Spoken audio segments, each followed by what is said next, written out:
Assalamualaikum warahmatullahi wabarakatuh.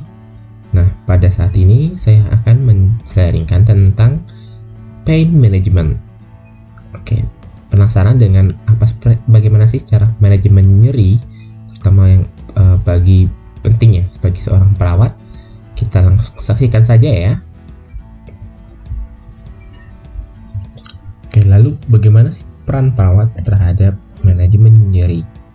Nah, di sini kita kalau kita bicara dengan manajemen, kita berbicara tidak hanya pada intervensi saja, tapi mulai dari pusat pengkajian, diagnosa, perencanaan, intervensi, dan juga bagaimana cara mengevaluasi dari nyeri.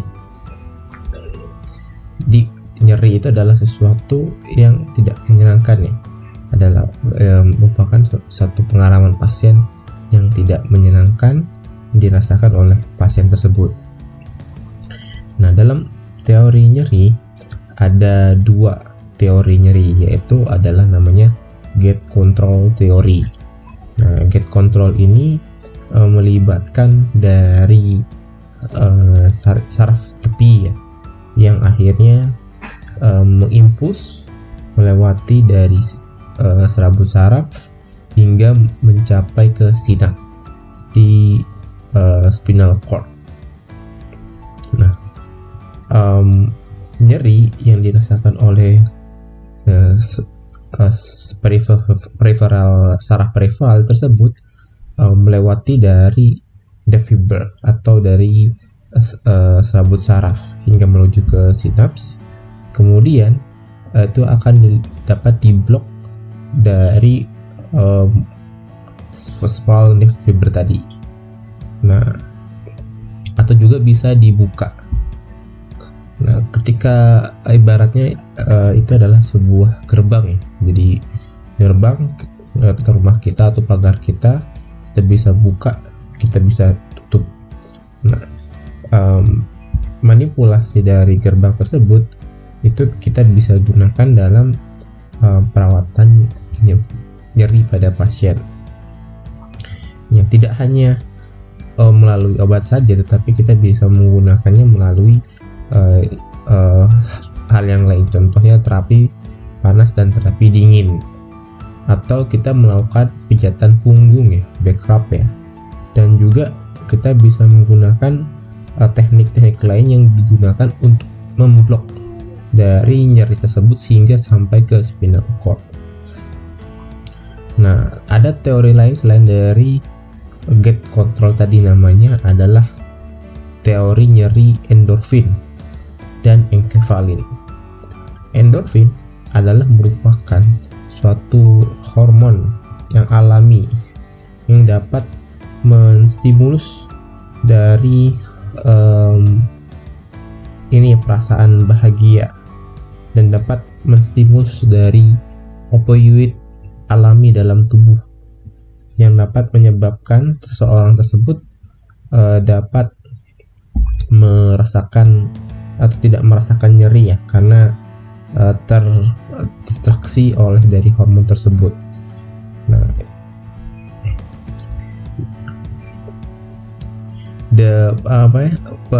pengeluaran dari hormon tersebut dapat membantu kita untuk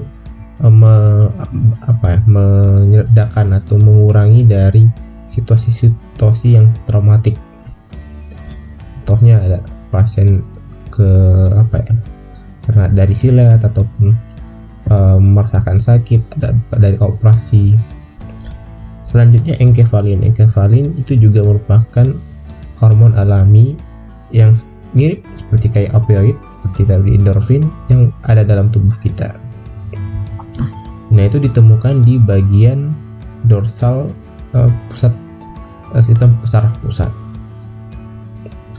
Nah, pertama kita pertanyakan dulu di mana lokasi nyeri pasien. Mungkin lokasinya contohnya di ketusuk atau kegores tangannya oleh nyeri. Nah, kita tanyakan di mana letak nyerinya. Apakah itu menyebar atau hanya berada di situ saja. Jika nyeri itu menyebar, itu kita panggil sebagai referred pain atau nyeri yang menyebar. Kemudian ada juga pasien mengatakan pasiennya nyerinya ada di perut atau di abdominal. Nah, kadang-kadang pasien yang mengalami gangguan pada gallbladder ya, atau pada vesika urinarianya, dia dapat menyebar sehingga sampai ke bagian perut atau ke padang punggung. Nah, kemudian kita tanyakan juga dari intensitas nyerinya, bagaimana seberapa parah nyeri itu dirasakan. Kita mulai dari angka 0 sampai ke 10. Nah, kemudian apa dampak dari nyeri tersebut dalam kehidupan kita? Apakah sampai pasien itu tidak bisa bekerja, akhirnya di tempat tidur terus, atau dia masih bisa menahannya? Nah, itu kita tanyakan tersebut. Kemudian kalau bagi pada anak-anak, kita menggunakan sistem dari gambar ya. Ada gambar orang yang sangat sedih, menangis, ada yang menunjukkan bahagia. Nah, kira-kira pasien ketika nyeri tersebut datang, itu pasien ada di posisi nyeri seperti apa. Lalu pada posisi juga ya, apa yang menyebabkan pasien itu menjadi lebih baik posisinya? Apakah pasien tersebut tiduran, duduk? Nah, kita tanyakan pada pasien tersebut untuk menggambarkan dari nyerinya, karena tadi nyeri itu sifatnya subjektif ya. Jadi memang kita harus benar-benar menanyakan secara mendalam tentang seperti apa nyerinya. Lalu pada kronologi nyeri tersebut, kapan dia itu mulai merasakan nyeri? Apakah itu terus-menerus ataukah hanya pada saat tertentu? Lalu bagaimana dia bisa pergi atau bisa hilang? Lalu seberapa sering dia datang? Kemudian juga kita tanyakan tentang gejala yang lain selain dari nyeri tersebut. Apakah dia itu akan mengganggu makannya, tidurnya, terus juga apa sih juga yang seberapa lama atau seberapa sudah berapa lama pasien mengalami tersebut. Nah, itu masuk ke apakah nyeri akut ataupun nyeri kronis. Pada nyeri kronis contohnya pada nyeri punggung atau low back pain, atau juga bisa dari cancer. Nah, itu termasuk pada nyeri-nyeri kronik. Nah, tadi sempat disinggung di kasus ya, bahwa ada beberapa terapi farmakologi. Contohnya adalah menggunakan NSAID adalah yang paling sering ya. Nah, contohnya adalah menggunakan ibuprofen, paracetamol, Advil. Nah, kemudian juga di opioid, terutama pada pasien-pasien kanker sering digunakan. Ada juga Ultram ya, yang biasanya kita kenal sebagai tramadol. Nah, juga ada terapi oksigen. Terapi oksigen juga digunakan untuk nyeri ya, untuk pasien agar tidak merasakan nyeri, kita bisa terapi oksigen. Dan ada selain itu kita perlu memperhatikan efek samping dari setiap obat-obatan farmakologi, yaitu baik yang narkotika ataupun non narkotika, baik itu mual, muntah, diare, atau merasakan rasa stres, depresi. Nah, itu perlu kita perhatikan sebelum pasien kita berikan nyeri. Dan juga kita kaji ya apabila semuanya terjadi efek samping tersebut, sehingga kita juga bisa kasih edukasi ya, bagaimana apa yang harus dilakukan ketika efek samping itu muncul, baik itu di rumah sakit ataupun pada saat pasien pulang. Apa yang pasien ataupun keluarga dapat lakukan, kita berikan pasien tersebut. Nah, ada juga yang berupa non farmakologi atau non invasif. Contohnya kita adanya relaksasi ya. Karena relaksasi ini ada kita bisa lakukan imagine ya. Jadi imagine relaksasi ini contohnya kita kita ajarkan pasien bagaimana pasien itu dapat membayangkan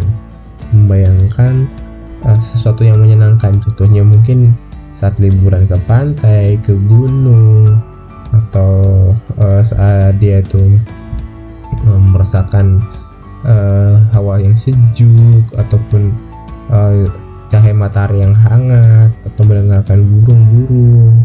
Nah, itu yang dapat menyenangkan pasien itu dan sangat membantu pasien juga untuk bagaimana mengatasi nyeri.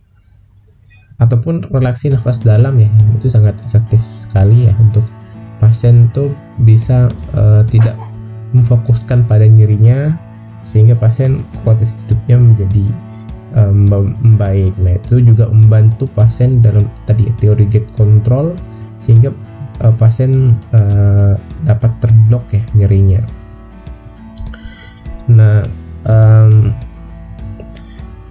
di pemberian dari obat tersebut biasanya ada banyak ya jenis-jenis dari obat tersebut. Ada yang bentuknya pil atau suntik intramuskular, rektal, atau juga medikasi. Jadi teman-teman perlu ini ya 6 pemberian obat ya, dari rute, dari jenis, penyimpanan, dokumentasi, jadwal. Itu harus benar-benar teman-teman perhatikan. Nah, kemudian yaitu contohnya pada fentanyl itu obat nyeri juga, tapi dilakukan melalui patch atau transdermal, ditempelin kayak koyo gitu. Ada juga obat nyeri yang diminum atau dimasukkan ke dalam anus atau rektal. Nah, itu berapa jenis. Jadi teman-teman harus memahami ya, jangan sampai akhirnya salah, yang seharusnya dimasukkan ke rektal ternyata disuruh minum. Jadi jangan sampai salah ya, dan harus benar-benar dibaca dahulu. Kalau nggak paham, baca di ini, kita bisa browsing ataupun tanya pada senior. Tapi usahakan browsing dahulu ya sebelum tanya ke senior untuk konfirmasi. Jadi biar kita nggak blank, benar-benar blank. Nah, juga kita akses atau mengkaji juga ya nyeri secara emosionalnya, mentalnya seperti apa. Nah, karena biasanya yang chronic pain itu kadang-kadang sudah hopeless banget ya, udah pasien kanker 6 bulan nyeri seperti itu. Nah, kita harus selain kaji cara menghilangkan nyerinya, juga kita support pasien itu agar sebenarnya pasien itu ada semangat hidup. Jangan sampai pasien itu udah nyerah aja, udah mau pikirannya udah gimana mati aja gitu. Nah itu adalah beberapa teori nyeri juga ya. Nah, selanjutnya saya pengen juga sharing sedikit aja tentang, nah ini ada satu kasus yang sebagai pemicu bagi teman-teman di akhir ini. Nah, pasien datang menyeri di punggung.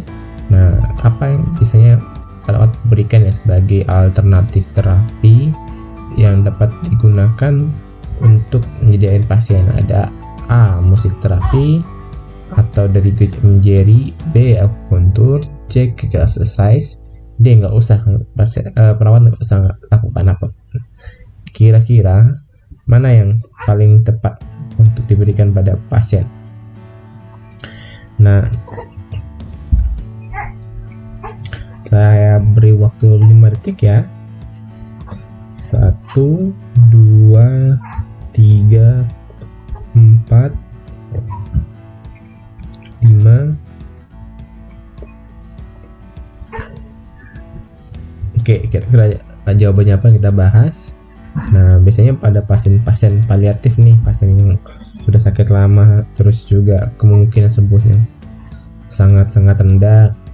Nah, bagaimana terapinya? Nah, biasanya udah ini ya, maksudnya dikasih obat nyeri juga, tapi biasanya nggak cukup dengan obat nyeri. Kita juga perlu memperhatikan alternatif nyeri yang lain. Nah,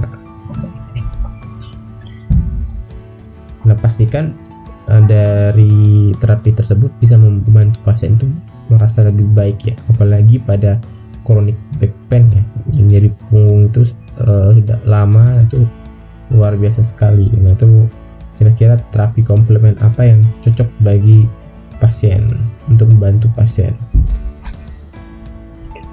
Nah yang pertama yaitu adalah contohnya pada bad day.